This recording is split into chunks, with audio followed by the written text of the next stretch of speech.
നിങ്ങളുടെ ഇഷ്ട പരമ്പരകൾ എക്സ്ക്ലൂസീവായി സൺ നെക്സ്റ്റ് ആപ്പിലൂടെ തികച്ചും ഫ്രീ ആയി ഇപ്പോഴേ ആപ്പ് ഡൗൺലോഡ് ചെയ്യൂ. സുശീല ചേച്ചി എന്താ പതിവില്ലാതെ ഈ വഴിക്ക്? വീട് മാറിയൊന്നും അല്ലല്ലോ അല്ലേ? അല്ല തന്നെ, ഞാൻ ഇവിടേക്ക് തന്നെ വന്നതാ. നമ്മള് കുടുംബങ്ങൾ തമ്മിൽ ചില അഭിപ്രായ വ്യത്യാസങ്ങളൊക്കെ ഉണ്ടെങ്കിലും ദയുടെ അവസ്ഥ അറിഞ്ഞപ്പോ ഒന്ന് വന്ന് കാണണോന്ന് തോന്നി. അത് ശരി. അപ്പൊ കാര്യങ്ങളൊക്കെ എല്ലാരും അറിഞ്ഞല്ലേ? ഓ, നമ്മൾ ആരോടെങ്കിലും എന്തെങ്കിലുമൊക്കെ പറഞ്ഞു കളയുന്നായിരുന്നു ഇവിടെ എല്ലാവർക്കും പേടി. അതെ, ഇവിടെ ഉള്ളവർക്ക് നിന്നെ വിശ്വാസം ഇല്ലാത്തോണ്ടാ തന്നെ. ഭാര്യ വീട്ടിൽ തന്നെ താമസിച്ചാലുള്ള കുഴപ്പം ഇതാ. നിനക്ക് നിന്റെ വീട്ടിൽ പോയി അഭിമാനത്തോടെ താമസിച്ചാൽ എന്താ? അത് ശരി. എന്റെ ഇവിടുത്തെ സുഖജീവിതം ഇല്ലാതാക്കാനാണോ സുശീലേച്ചി ഇപ്പൊ ഇങ്ങോട്ട് വന്നത്? നിനക്ക് ഇവിടെ സുഖമാണെങ്കിൽ ഞാൻ പറഞ്ഞത് തിരിച്ചെടുത്തിരിക്കുന്നു. ഞാൻ ദയെ കണ്ടിട്ട് വരാം. ദയ ഇവിടെ ഇല്ലേ ചേച്ചി? അല്ല, അപ്പോ ശബരി ഇല്ലേ? ശബരിയെ കണ്ടിട്ട് പോ. അത് പിന്നെ രണ്ടാളും കൂടി ഹോസ്പിറ്റൽ വരെ പോയിരിക്കുക. അല്ല, രാമനാഥൻ സാറെങ്കിലും ഇവിടെ കാണുമല്ലോ. വന്ന സ്ഥിതിക്ക് അദ്ദേഹത്തിനെ കണ്ടിട്ട് പോ. ഇത് എന്തിനുള്ള വരവാണോ ആവോ? അനിതയോ? ഇതാണ് സുശീലാന്റിയോ? അനിതയങ്ങ് ചെറുപ്പായല്ലോ. അശോകൻ ഗൾഫിലായതുകൊണ്ടാവും. അയ്യോ, ഞാൻ വേറൊന്നും ഉദ്ദേശിച്ച് പറഞ്ഞല്ല കേട്ടോ. അല്ല, ഭർത്താവിന് സ്വന്തമായിട്ട് ജോലിയും നിലനിൽപ്പും ഒക്കെ ഉണ്ടാവുമ്പോ ഭാര്യമാർക്ക് സമാധാനവും സന്തോഷവും ഒക്കെ ഉണ്ടാവുമല്ലോ. അതാ ഞാൻ പറഞ്ഞേ. അത് അനിതയുടെ മുഖത്ത് കാണാനുണ്ടെന്നാ പറഞ്ഞേ. അല്ല, ഇവിടെ ബാക്കിയുള്ളവരൊക്കെ എവിടെ അനിതേ? വാസന്തി ചേച്ചി ഒരു യാത്ര കഴിഞ്ഞ് പുലർച്ചെ വന്നതേ ഉള്ളൂ. മുറിയിൽ റെസ്റ്റ് എടുക്കുക. അമ്പിളി ചേച്ചി മുകളിലത്തെ മുറിയില് ഉണ്ണിക്കുട്ടിനെ ഉറക്കുക. അമ്പിളി ചേച്ചിയോ? അവളിവിടെ ഉണ്ടോ? ആ, ഇന്നലെ വന്നതാ. ഞാൻ ചേച്ചിയെ വിളിക്കാം. ഏയ്, വേണ്ട വേണ്ട വേണ്ട. ഞാൻ രാമനാഥൻ സാറിനോട് ഒരു കാര്യം സംസാരിക്കാൻ വന്നതാ. അദ്ദേഹം എവിടെ? അച്ഛൻ മുറിയിലുണ്ട്, ഞാൻ പറയാം. അയ്യോ വേണ്ട, ഞാൻ പോയി കണ്ടോളാം. മുറി പോയി ഞാൻ കണ്ടോളാം. നീ പോയേ കുടിക്കാൻ കുറച്ച് ചൂടുവെള്ളം കൊണ്ടുവാ.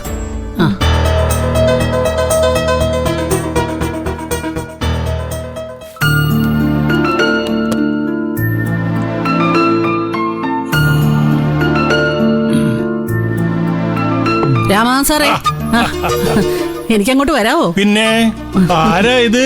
വാ, ഇങ്ങോട്ട് ഇരിക്കൂ.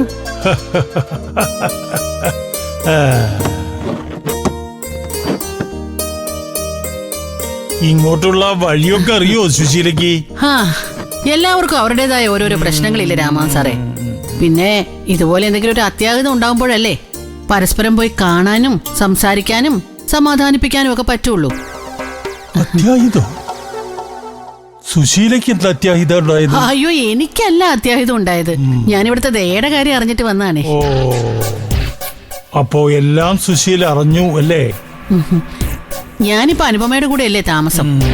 അപ്പൊ പിന്നെ അവളുടെ അനിയത്തിയുടെ കാര്യം ഞാൻ അറിയാതിരിക്കുവോ സാറേ?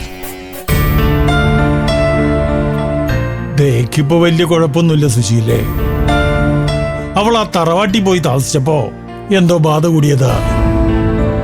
ചിലപ്പോ വല്ല മന്ത്രവാദിനെയും വിളിച്ച് ബാധ ഒഴിപ്പിക്കേണ്ടി വരും. അത്രേ ഉള്ളൂ, അതേ ഉള്ളൂ. എന്റെ സാറേ, അത് ബാധയും പ്രേതമൊന്നും അല്ല. ചത്തുപോയ ചെറുക്കന്റെ സഹോദരൻ ദയെ തിരക്കി വന്നതാ. ചത്തുപോയ ഏത് ചെറുക്കൻ? അതെ, ആ ക്യാമറയും തൂക്കി പണ്ട് ദയയുടെ പുറകെ നടന്ന ചെറുക്കനെ. അല്ല, എന്താ അവന്റെ പേര്? നന്ദു. നന്ദു. അവനെ പണ്ട് ഇവിടെയും വന്നിട്ടുണ്ടായിരുന്നു. 1-2 ഫോട്ടോ വർക്കൊക്കെ അന്ന് ശബരി അവന് കൊടുക്കുകയും ചെയ്തു. പിന്നെ കേട്ടത് അവൻ വെള്ളമടിച്ച് ബോധം കെട്ട് ഏതോ കെട്ടിടത്തിന്റെ മുകളിൽ നിന്ന് വീണ് ചത്തൂന്ന. വീണതാണെന്നും വീഴ്ത്തിയതാണെന്നും ഒക്കെ പറയുന്നുണ്ട്.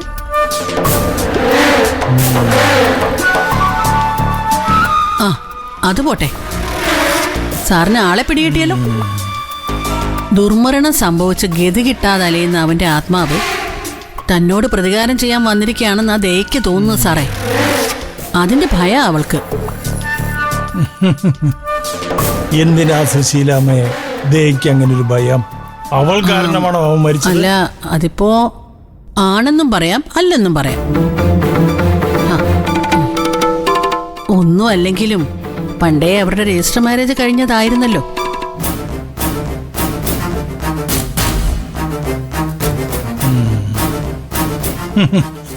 സുശീലയെ ഇവിടെ കണ്ടപ്പോഴേ എനിക്ക് മനസ്സിലായി അപവാദത്തിന്റെ കെട്ടഴിക്കാനാ വന്നതെന്ന്.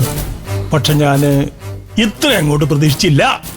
അയ്യോ, അപ്പൊ രാമനാഥൻ സാറിന് ഇതൊന്നും അറിയില്ലായിരുന്നോ? ഞാൻ വിചാരിച്ച ശബരിയല്ല അവന്റെ അച്ഛനോട് പറഞ്ഞു കാണുമെന്നാ. അല്ല, നിങ്ങൾ അച്ഛനും മകനും നല്ല കൂട്ടായിരുന്നല്ലോ. മതി സുശീലേ, ഇനി നീ കൂടുതലൊന്നും പറയണ്ട. എനിക്കറിയേണ്ടത് ഞാൻ എന്റെ മോനോട് ചോദിച്ചോളാം. അവനൊന്നും വിട്ടു പറയില്ല അച്ഛാ. ആ ദയ പണ്ട് വേറൊരുത്തിനെ രജിസ്റ്റർ മാരേജ് ചെയ്തെങ്കിൽ ആ കാര്യം നമ്മൾ അറിയണ്ടേ? ആ അതെ. ആന്റി, വെറുതെ ആവശ്യമില്ലാത്തൊന്നും പറഞ്ഞുണ്ടാക്കല്ലേ. അല്ലെങ്കിൽ തന്നെ ദയ മാനസികമായിട്ട് തകർന്നിരിക്കുക. ആ തകർച്ചയിൽ നിന്ന് അവളെ രക്ഷിക്കാനുള്ള വഴിയുമായിട്ട് അനിത ഞാൻ വന്നിരിക്കുന്നത്. അതൊന്ന് പറയാൻ രാമനാഥൻ സാർ സമ്മതിക്കണ്ടേ? അനന്തമാഷിന് പോലും അറിയാത്ത രഹസ്യങ്ങളാ രാമനാഥൻ സാറേ ഇതൊക്കെ.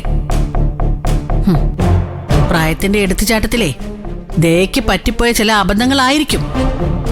പക്ഷേ ഇപ്പൊ അതിന്റെ ഭവിഷ്യത്ത് അനുഭവിക്കുന്നത് നിങ്ങൾ നിങ്ങളുടെ കുടുംബമല്ലേ? അതിന്റെ പരിഹാരം ഉണ്ടാക്കണ്ടേ രാമനാഥൻ സാറേ?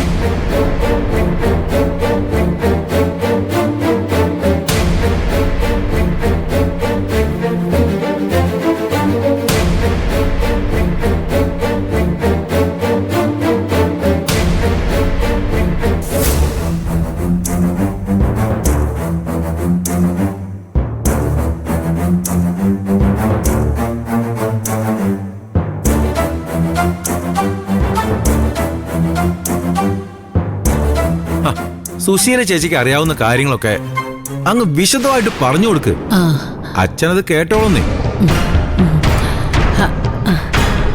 ഞാൻ പറയാം. ആ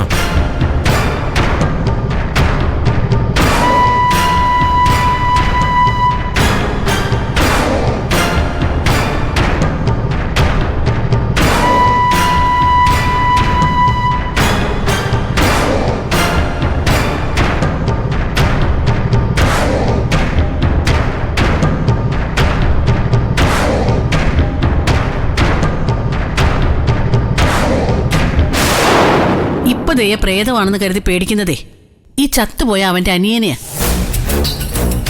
അവനെ പിടിച്ചു കെട്ടി ദയയുടെ മുന്നിൽ കൊണ്ടുവന്ന് നിർത്തി 4 എണ്ണങ്ങ് പൊട്ടിച്ചു വിട്ടാലേ അതോടെ അവിടെ ദേഹത്തുള്ള ബാധ ഒഴിയും.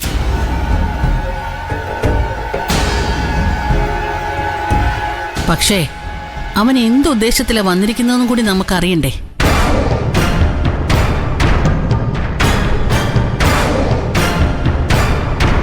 ഞാനിതൊക്കെ ഇവിടെ വന്ന് പറഞ്ഞത് നിങ്ങളുടെയൊക്കെ നന്മയ്ക്ക് കൂടെ വേണ്ടിയിട്ടാ സാറേ. പക്ഷേ ചിലരൊക്കെ സുശീല കുത്തിത്തിരിപ്പുണ്ടാക്കാൻ വേണ്ടി വന്നതാന്ന് പറഞ്ഞേക്കും. ഓ,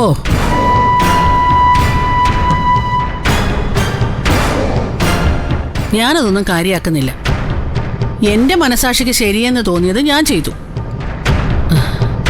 എന്നാ പിന്നെ ഞാനങ്ങോട്ട് പൊയ്ക്കോട്ടെ.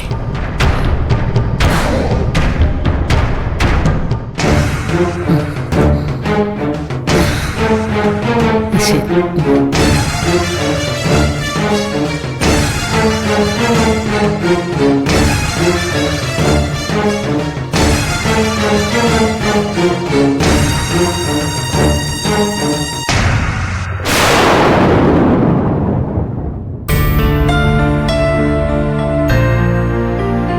അങ്കിള്, ആ ശബരി, ശബരിയും ദയ ഇങ്ങോട്ട് വരുമെന്ന് രഘു വിളിച്ച് പറഞ്ഞിരുന്നു.